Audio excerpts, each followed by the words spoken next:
Hello, Jeff Page, Professor Jeffrey Long, my longtime colleague and friend. We met, I think, almost 20 years back at a Yep. conference in Florida. And now here we are after almost 2 decades, and we are together, still on the same journey, although Yes, physically apart, but on the same journey. How are you? Namaste. doing very well. It's wonderful to be here today. Thank you for inviting me to have this conversation. Thank you, and congratulations on your new home in Pennsylvania. And Thank you. and we have a great background picture of Ramakrishna Paramhans also, yeah, as always. But today we are going to specifically discuss about your Jainism book. I think one of first of its kind that came by a Western scholar living in America on Jainism, right? Which introduces Jainism to general public, undergraduate students or even graduate students.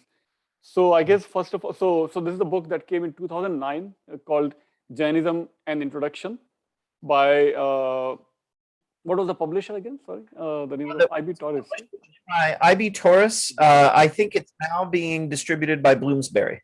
Oh, Bloomsbury also. All right, great. So to begin with, I guess I would like to ask, I think most of the scholars in America or even in Europe, I think they are mostly interested more in Hinduism and Buddhism. Jainism is relatively less known entity, even in India and also in the West. So how did you Yes. get this idea to get into Jainism? Why Jainism and why this book? Well, that's a wonderful question, and as you said, like many scholars, my interests also were primarily in Hinduism and Buddhism. I became interested, especially in Hindu traditions, from an early age. I am now part of the tradition of Sri Ramakrishna. That's why his picture is Right. here. Yes. Part of what in America we call the Vedanta Society. In India, they call it Ramakrishna Mission. And my advisor in graduate school, Paul J. Griffiths, was a scholar of Buddhism. So I did a lot of coursework in Buddhism. So how I got interested in Jainism, it's an interesting story. It's a little bit roundabout. But one idea that has been very interesting to me and very central to my work all through from the beginning, my work on Hinduism as well as in Jainism, is the idea of what in the Vedanta tradition they call dharma samanvaya, or harmony of religions. Yes. The idea that there's not just one true religion. See, I grew up in Missouri, a fairly conservatively Christian area, and there were a lot of people who believed you had to be Christian. If you weren't Christian, you were going to hell. You were damned forever. In fact, not just Christian, you had to be the right kind of Christian. I grew up Catholic, and that was not the right kind of for many of these people. So you're going to hell. And this whole idea that a benevolent God would create billions and billions of life forms and send all of them to hell except the handful that were part of this one church never made sense to me. I just thought that was not only did it not make sense, but I thought it was a destructive idea.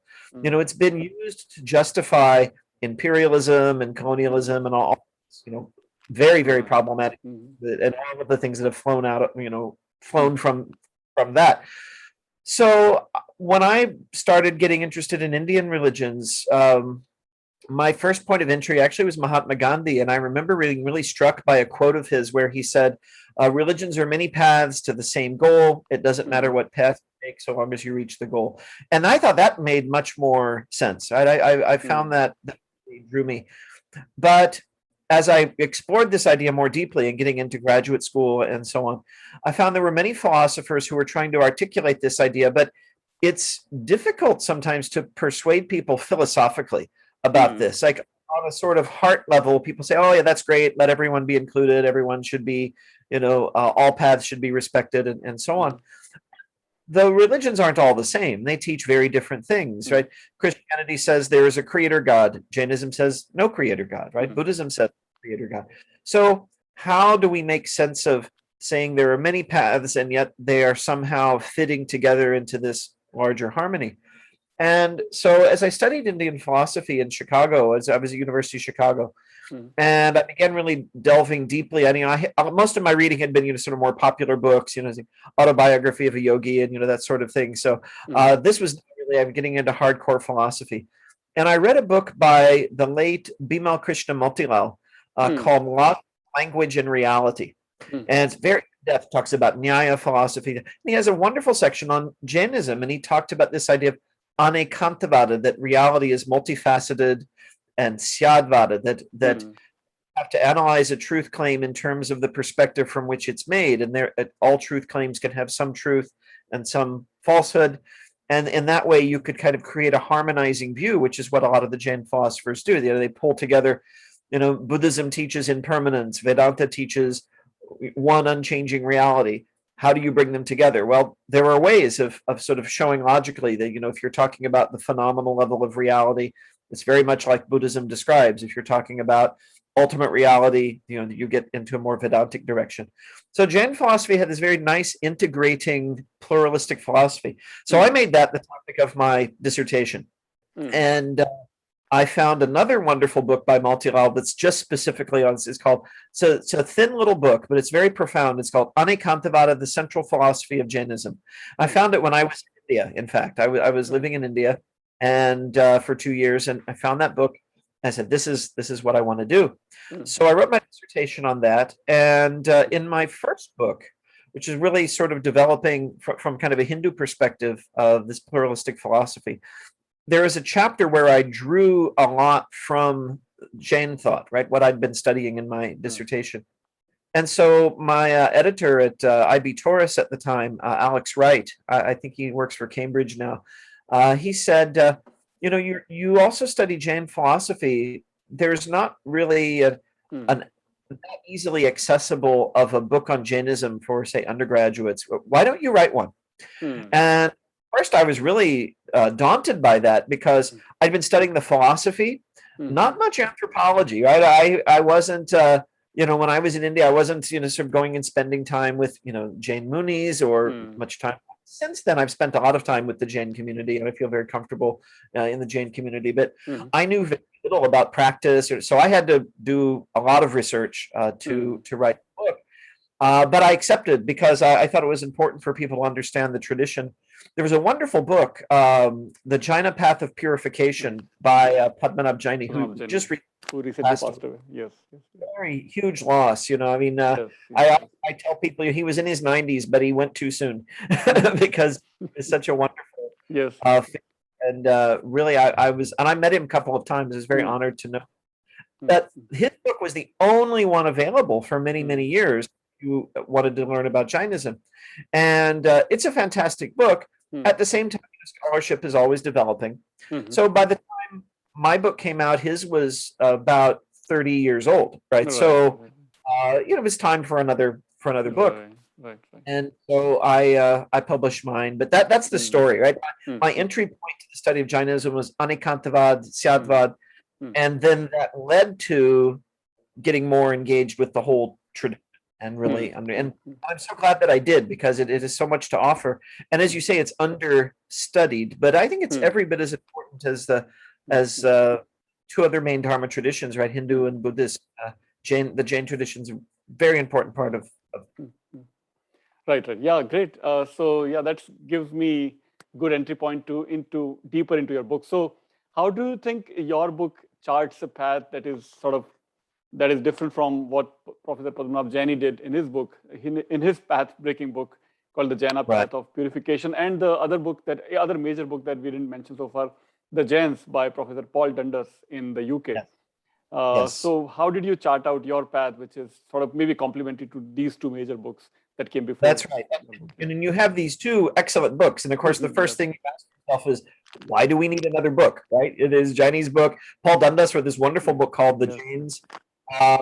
But again, I think part of the answer, in fact, even if you look at Paul Dundas' book, The Jains, it kind of gives you part of the answer to the question. He himself wrote the second edition of that book.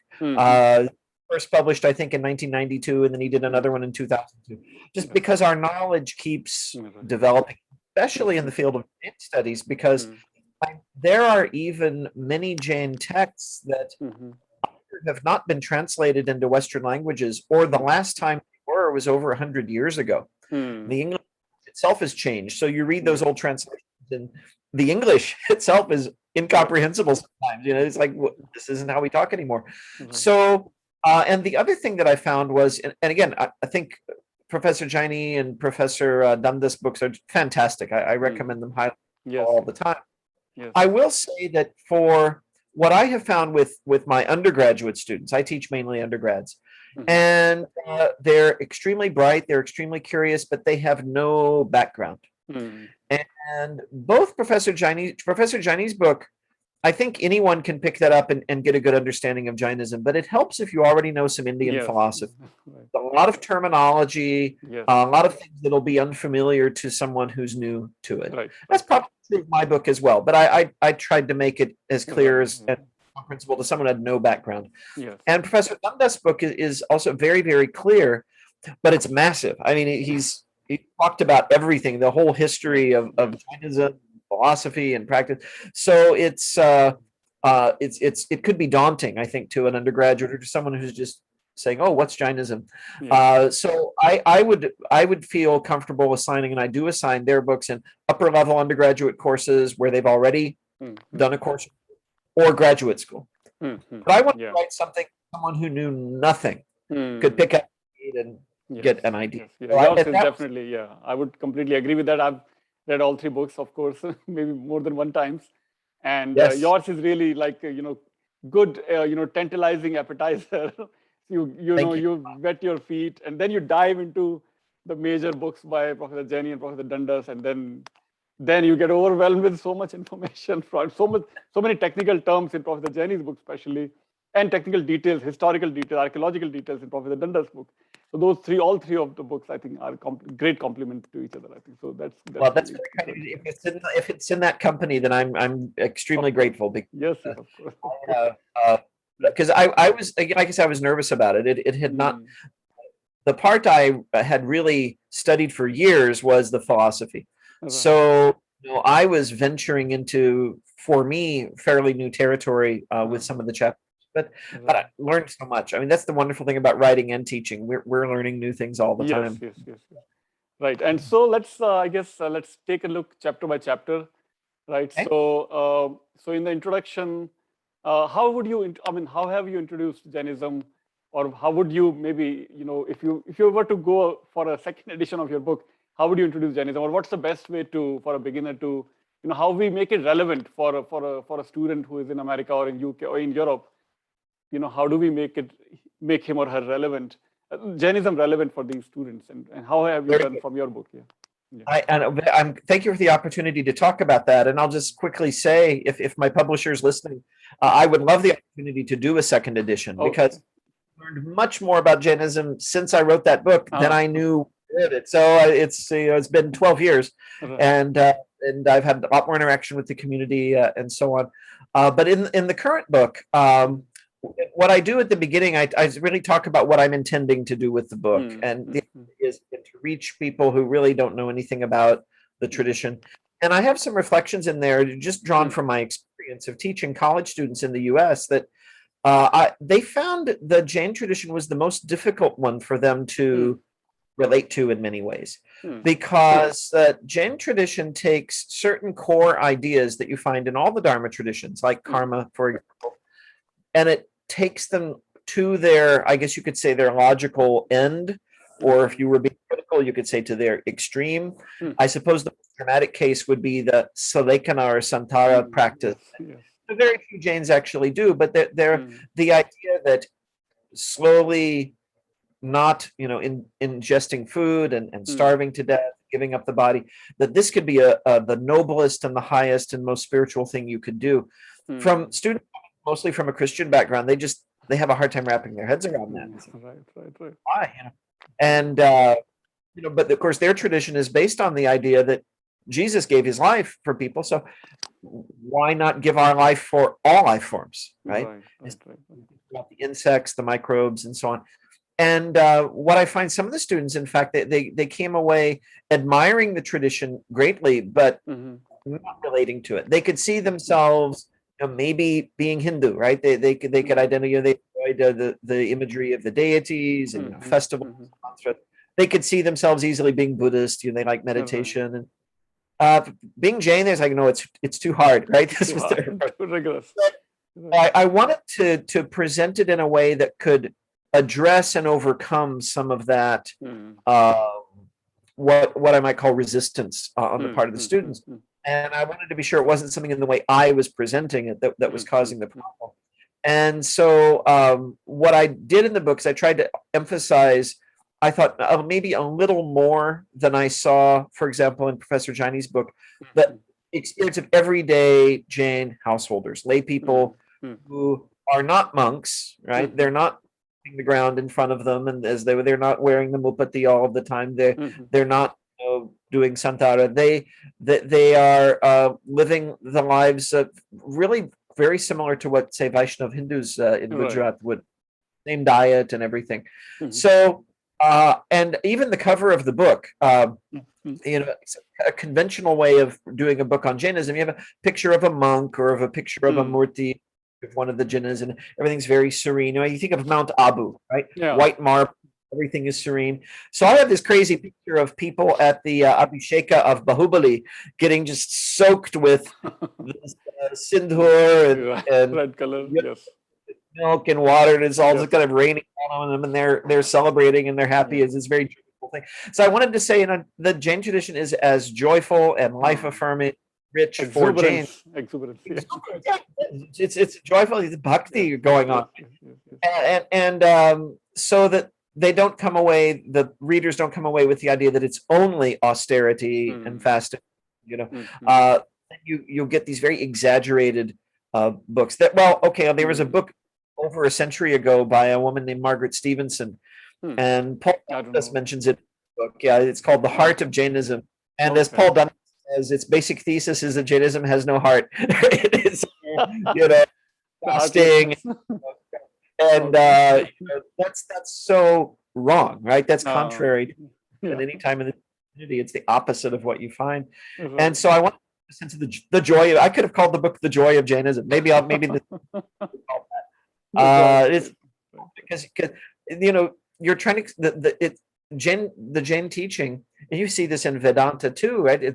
The soul, the jiva, is pure bliss, right? Satchidananda in the Vedanta tradition, they say ananta sukha, right? Infinite bliss is the of the soul in Jainism. So Satchidanand, part of Satchidanand. Yes. Exactly. It's not gloomy and right.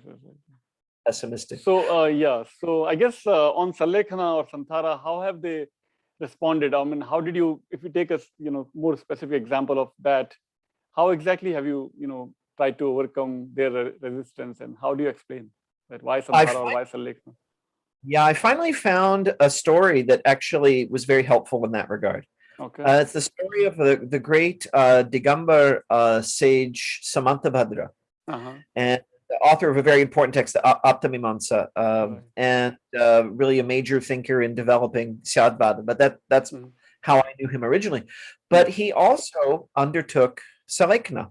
And there's a story about him. I don't know if it's apocryphal or not, but according to the story, an important thing about Salekhana, this sort of self-starvation, you have to do it with the permission of your guru. You don't just kind of decide, right? There's a book on this called Salekhana is Not Suicide, and it explains, this isn't something you do out of despair or despondency. It's this very joyful, detached setting aside of the body. So according to the story, Samantabhadra contracted leprosy. So he had this terrible disease. So he decided to undertake Salekhana. So he asked his guru, and his guru said, no, you're attached to your body. You want to do this because you want to become free from the pain of the body. So, but if the pain comes from your karma, and if you do that, you're going to be born in another body, and you're going to keep having the same pain. So he go spend a year, according to the version that I read, spend a year meditating and reflecting, and so he did. And he came back, and his guru said, so do you still want to undertake Salekhana? And according to the story, Samantabhadra says, well, I've been meditating a lot, and I realize, that this jiva, the soul, is not the body. The body's like the thing, you put it on, it comes and goes. He said, I leave it up to you. I am detached. I'm unconcerned. Whether I do Salekhana or not, it's in your hands. And then his master says, now you're ready to do something. You can see the detachment, and you can have detached your soul from your body, and now you're ready. All right. Okay. It comes from this very serene place. And when the students read that story, they still, it still, I think, is probably very alien to them, but it makes more sense than just, oh, you starve yourself and Hmm. is, yeah, they're getting really more a richer understanding. It is definitely not suicide. Yeah.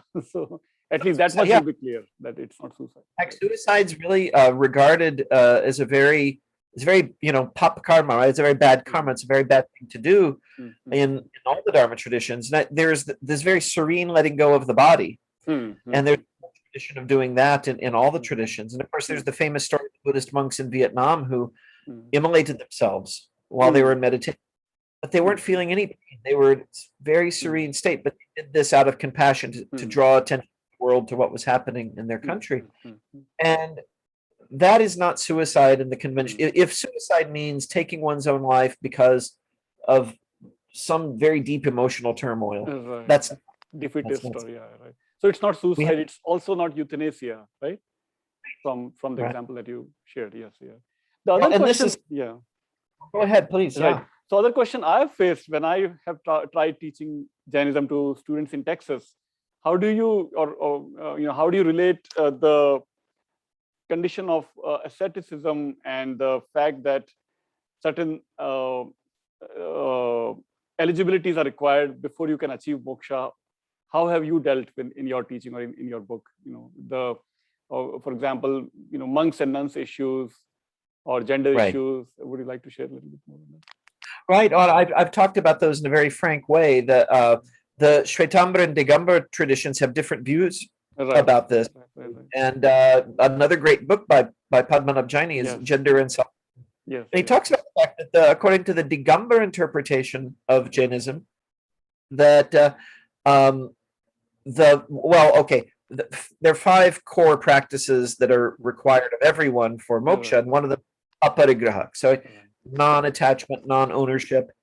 And the Digambaras take that very literally to mean that even clothing, right? Something so basic as clothing, the fact that we wear clothing is a sign of our attachment to the body. And even that has to go. So Digambara means, and the main ascetics don't wear anything.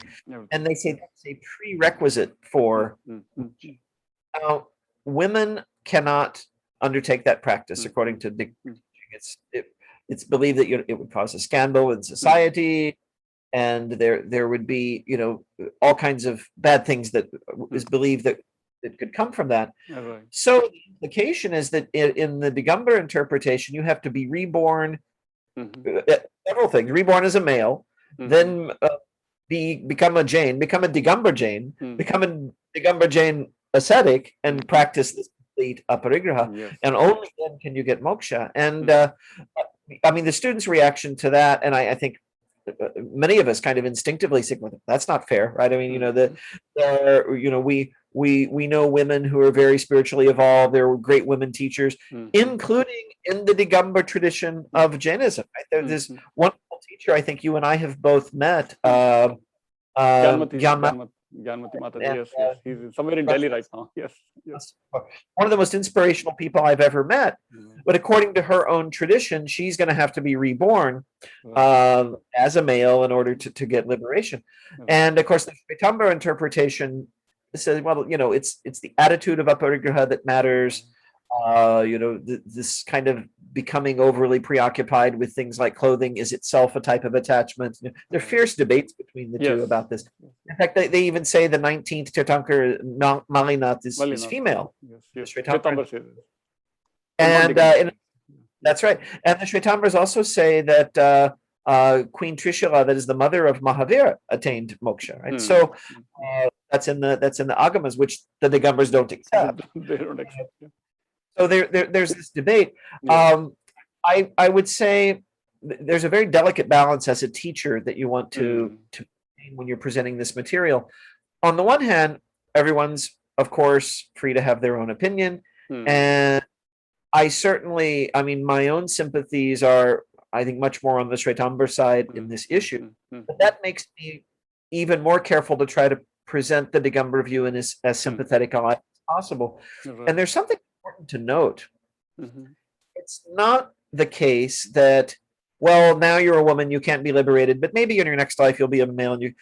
According to Jain teaching, we have already passed the period of cosmic history. Anybody in this world can get liberation. So we're all going to have to get reborn. Right? It Yes, doesn't yes, yes. matter. We are in the So worst. Yes, yes, yes. exactly. So in some future, yuga, Right. maybe we all get reborn as male Digambras and Yeah. do the practice. But As of now, we're all ineligible. we're all ineligible. We're all, So yes, yes. in that sense, then it's not as restrictive as it looks, because Right. it's not that the Digambras are all getting moksha. The Digambra males are just like all getting moksha right and left. It hasn't happened in thousands of years, according to Yes, yes. much like The time- Theravada Buddha. There hasn't Right. been an arhat for thousands of years, according to the Theravada teaching. So Mm. I always try to give that side, so Right, that right, right. people don't leave class think, well, Digambra Jains are sexist. I mean, that's the temptation, and you don't want them to play with that. Yeah, yeah. Right. And I guess let's go to the next point. Next question, if I may ask, is, sometimes I used to face this question that does Jains are discouraged from doing charity? Is it okay to help do charity in a traditional sense? Is it okay to do from Jain perspective or not? Would you like to, share a little bit more how you have dealt that issue in your book and with your students also? Because the question comes up because all of our sufferings are due to our karma. Right. And I've actually had to do a lot of research myself to kind of fully understand the Jain view on this, because there's a lot of Jain charity that goes on. Right? The early animal hospitals in the world, the Panjabals, were made by the Jains. Right. So clearly there's a view that you can do good for others. Right. What I find sort of the limit of that in Jainism is, you used this word earlier when we were talking about euthanasia. Yeah. That is a line that cannot be crossed. That if an animal or a human being is suffering a lot physically, it is not an acceptable expression of compassion to end their life. And the reason for this is actually very logical if you think about Jainism, because we are all suffering because of our karma. Now, if you end someone's life thinking, I'm ending their suffering, well, you don't know that their pop karma, their bad karma, has been exhausted. They're probably going to get reborn and suffer again. Now, if someone says, well, then why is it okay to give medicine? Why is it okay to give a glass of water, right? Why is it okay to do other kinds? Well, you're not ending their life, right? You're not taking away their opportunity. And in fact, within their lifetime, you could say that the fact that they have met you is also part of karma, right? So there's bad karma, but there's also good karma. There's punya karma. So they've met you. You can do a good deed, and you feed animals, care for human beings who are sick and poor. But ending the life of a living being is, for any reason, isn't acceptable. From a Jain. Exactly. I sometimes use this expression. I said, if Jains believed in a creator God, they would say you're playing God, right? By taking That's not a Jain view. So, I did once hear a Jain use that expression, and they're playing God. It's like the idea that you reminded me of a famous controversy that Mahatma Gandhi had with traditional Jains in Ahmedabad, right? Maybe you also know that, right? That a cow was suffering, and Gandhi wanted to kill that cow, euthanasia for that cow, and Jains said, no, you cannot play God. Let the cow fulfill its own, karma path. Let it suffer whatever suffering, because we don't want to force that cow for another birth to get rid of his or her past pap karmas or whatever. So even Gandhi was, Jains disagreed even with Gandhi. And that was very well reported in newspapers. There's a wonderful film on Jainism. In fact, it's about Ahmedabad and focuses on this. It's called The Frontiers of Peace. Yes. Jainism. And I've cited it in my book, and I use it in my classes all the time. And they talk about that incident. And this shocks them, because a couple of weeks before, they've watched scenes from the movie Gandhi, and they've learned about Gandhi. And so, Gandhi, nonviolence. And they realize, even from their point of view, even Gandhi wasn't quite. Even Gandhi was not quite nonviolent from their perspective. Yes. Oh, that is giving me another question to continue our conversation. So what about the intellectual violence or intellectual non-violence? Professor Coate wrote a very interesting paper, Intellectual Non-Violence, that can be correlated with Syadvad. And then you Yes. dealt with your book, I think the final chapter, that Jains are pretty close to intellectual nonviolence based on Syadvad and Anikan. What is your view now that it has been more than a decade that you wrote your book, and maybe you can. Right. Well, and in fact, one of the things that attracted me to studying Syadvad was precisely because that looks like intellectual ahimsa, right? If you interpret it a certain. What John Court argued, and Paul Dundas makes this point as well, and then Professor Jaini made it to me in person when I met him once. By the way, I want you to really understand that traditionally many Jain philosophers actually use Advaita to show that, look, the Jain view is all-encompassing. These other views are partial, right? So it's really very much like a glass half water, a glass of water half full or half empty argument. Like, if you want to look at it positively, you could say, look, the Jain philosophy is saying that there's truth in all traditions. But then you can switch it and say, yeah, but the Jain philosophy is also saying that all traditions have only part of the truth. Whereas you can encompass many perspectives. And the way I approach that in my book, and it's still pretty close to what I say today, is that from a historical perspective, Professor Court is absolutely right. I mean, if you look at the text, that's what they say. Though there are a couple of interesting exceptions. Hari Bhadrasuri, very important thinker. Dr. Chappell, Chris Chappell, has done a really good translation of his Yoga Drishti Samuchaya, where his collection of views on yoga, and he's really affirming what he sees as positive in all of these perspectives. There's a couple critical things to say about Tantra, but otherwise, Hari Bhadra is very, all-encompassing in his view. Yes. And then more recently, just a few centuries ago, Yashovijaya also very open, very well respecting to everybody, right? All are true, all are good. Yes. All are good. He quotes from the Gita, and things like that. He's quite happy to bring in things from. He studied Navya Nyaya in Benares and is open to many philosophies. Right. The predominant thread has been, the Buddhists have piece of the truth, and Sankhya has piece of the truth, and Nyaya has piece of the truth, but the Jain darshan has the whole truth. So they're right about that historically, but the thing is about Anikantavada, Syadvada, these are philosophical concepts.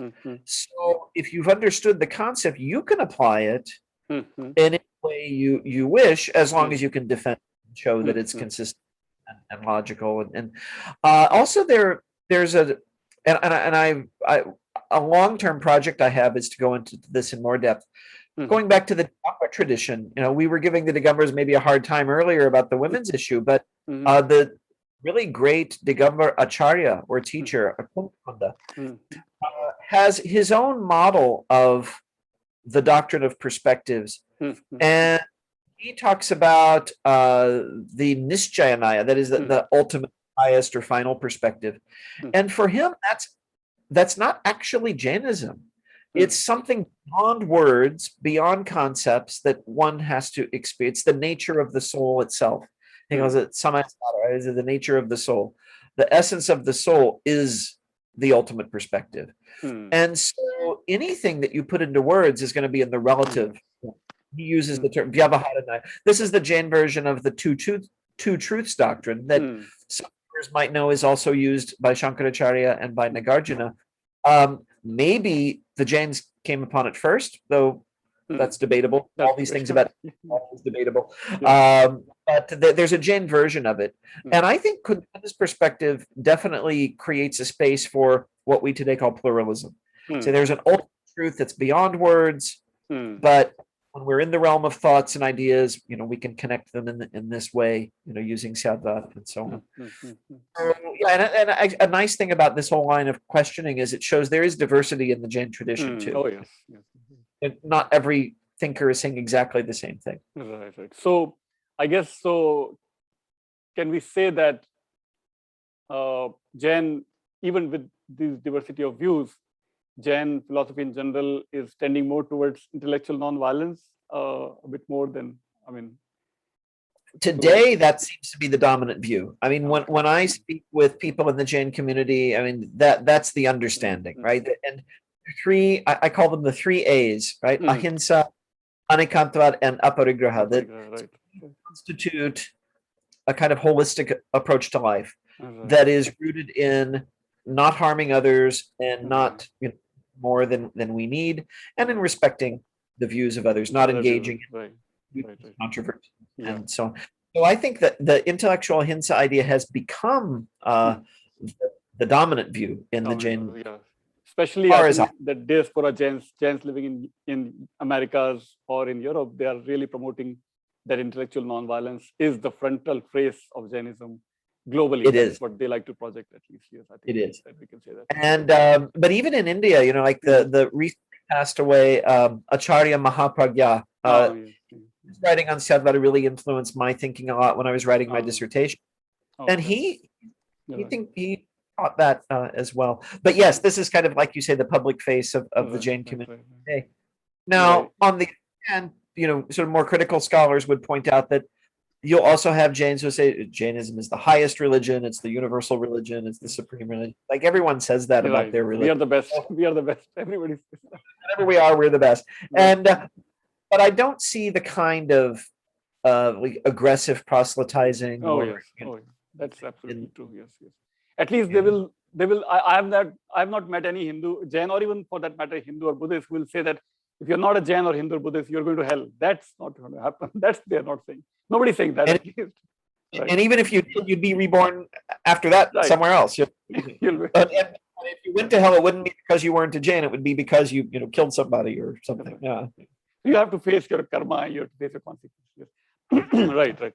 I guess let's come to now another major topic that that I'm sure you have dealt with and I've dealt with in my teaching with students here, undergraduate or graduate, is the issue of Gandhi and influence of Jainism on Gandhi. What is your view, or how have you dealt in your book connecting Gandhi with Jainism?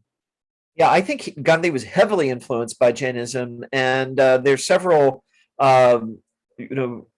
pieces of evidence for this. And one is his own words, right? He says, in fact, he talks about Anikantavad and Syadvad specifically. He said, "I'm an Anikantavadi. I'm a Syadvadi." You know, he adopts that. He grew up in Gujarat, which is a very heavy Jain population.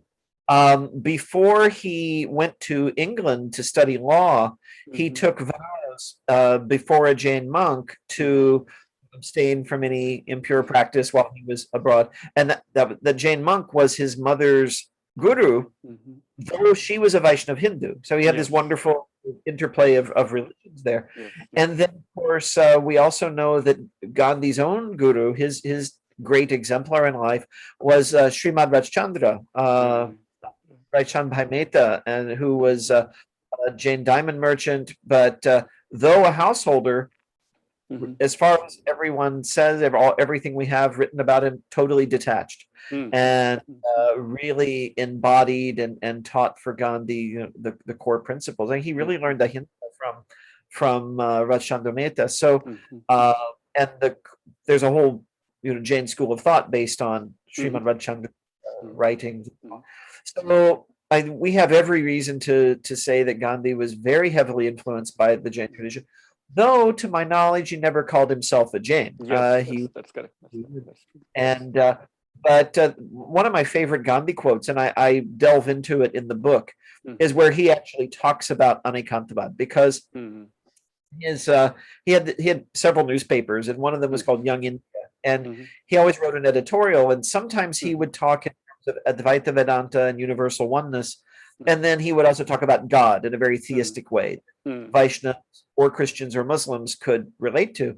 So someone wrote a letter to the editor and said, "Which is it? Do you believe in Advaita Vedanta or do you believe in theism and dualism?" And he said, "Well, I'm an Anikantavadi. I believe in both." Perfect answer. Perfect. Exactly. So he really and he did something that I call it practical Anikantavada, kind of like Swami Vivekananda's practical Vedanta. For him, it wasn't just a theoretical or philosophical concept, but it shaped how he interacted with people. So when he comments on what he means, he says, "My Anikantavada is not that of the philosophers." He said, "It's practical. I have learned to see myself as others see me, and to be patient with those with whom I disagree, because I have to see them from their perspective." And so for him, it was a very practical, again, a kind of intellectual ahimsa. Right. Yeah, I completely agree with that. All what you said. Yeah, he did get inspiration from Leo Tolstoy and John Ruskin and Bhagavad Gita.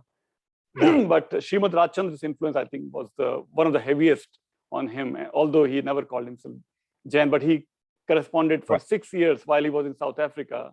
And Srimad Rajchandra was in Gujarat, and they were writing letters to each other. Gandhi was asking questions, and he almost says that he's my guru, but not quite officially, but he's almost like my guru, and he's getting. Yeah, I think a guru in a sort of very spiritual and meaningful sense, but not a kind of formal sense. Like I don't think he gave kind of diksha or anything like that.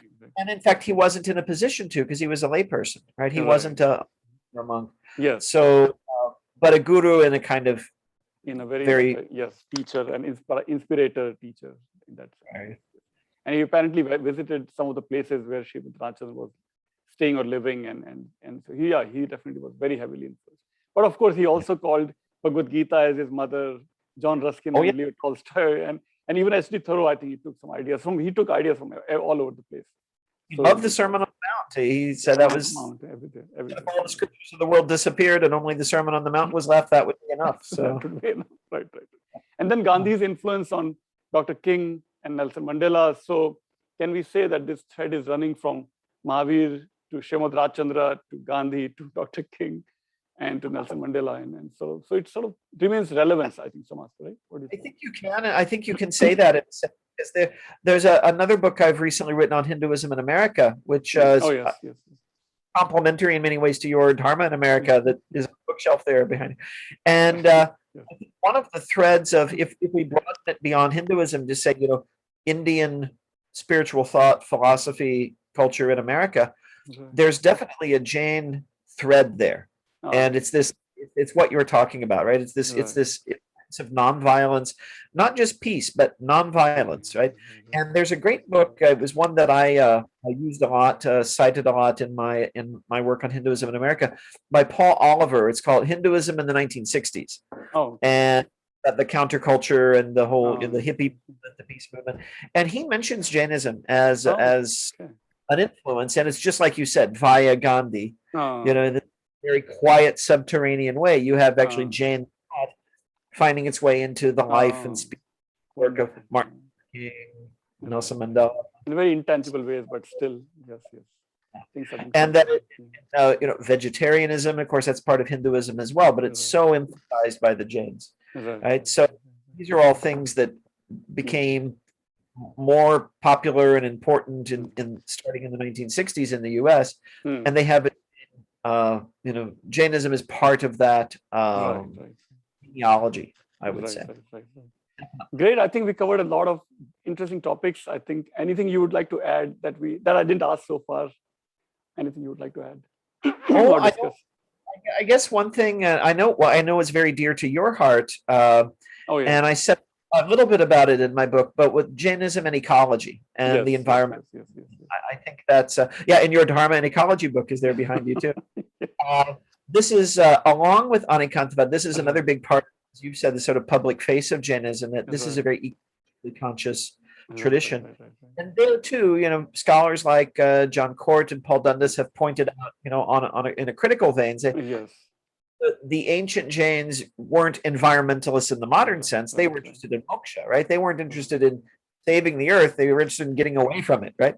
But the effect of their practice and their impact on the environment, or lack of impact on the environment, is exactly what we need right now. And I wrote an article on this way early in my career. It's called The Paradoxes of Radical Asceticism. And the paradox of Jain ascetic practice is that in the process of seeking to escape from the world and become free from the world, they have shown the way to save the world. That by not consuming more than one need, by reducing what we now call our carbon footprint, we're actually doing good. And so I think that's another piece I'd want to mention, the Jain tradition.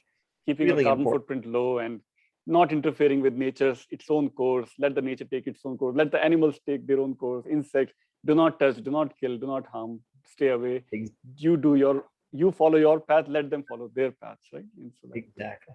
Yes. And if I could, just one last thing. This is how I end the book, actually. I'm giving away maybe that's spoiler alert, right? But I say this to my students in my classes: is most Westerners will not want to become Jain, right? There's just the whole consumer lifestyle of the West at odds with this. But if everyone became just a little more Jain, it'd be a huge, giant environmental impact. Okay, you're not going to become a vegetarian. Be a vegetarian one day a week. Little bit, yes. Little bit fasting, little bit vegetarianism, less meat consumption, a bit more conscious, less shirt, maybe. One more year with your old car, one more year with your old furniture, right? Something like that. Yes. Wonderful. Thank you. Yes. Don't put the lights on if you're not in the room. Yes, yes. Because light also, electricity also is a part of fire, and fire has soul. Fire-bodied beings have souls. So do not, little less wastage of water, little less wastage of energy, little less wastage of earth and air and all of that. Yeah, it's good. And all Jains have to remember that also. All Jains are not perfect beings. That's right. Everybody has to implement these great teachings. And this is what Professor Jaini wanted to make sure I understood. He attended a talk that I gave on Anekantavada, how it can be used for intellectual hinsa and so on. And I mentioned it in my talk, but I think he was very concerned that I not romanticize Jainism. He says, I just want you to know that Jains are, and he said this as a Jain. He said, we're as terrible as everyone else. So, yes, so we all have to implement a bit more of these ideas, these great teachings to save our precious world. Yes. Wonderful. We all need better. Yeah. Yes. Anything else you would like to add? Or I think we covered a lot of ground. And thank you for inviting me. Yes, and I welcome and invite everybody, whoever is listening or will listen, to get into wet your feet by Professor Long's book, and then you're ready for next venture into diving into Jainism. But his book is a great entry or great gateway to the world of Jainism in a very, very, he's holding your hands and taking you to the world of Jains. And so that's the way I see his book, which is great help to understand Jainism better. Very kind of you. Thank you, Professor Long. We'll continue these kind of conversations. Thank you. Thank you. Nice meeting. Thank you. Yes. Thank you. Bye-bye.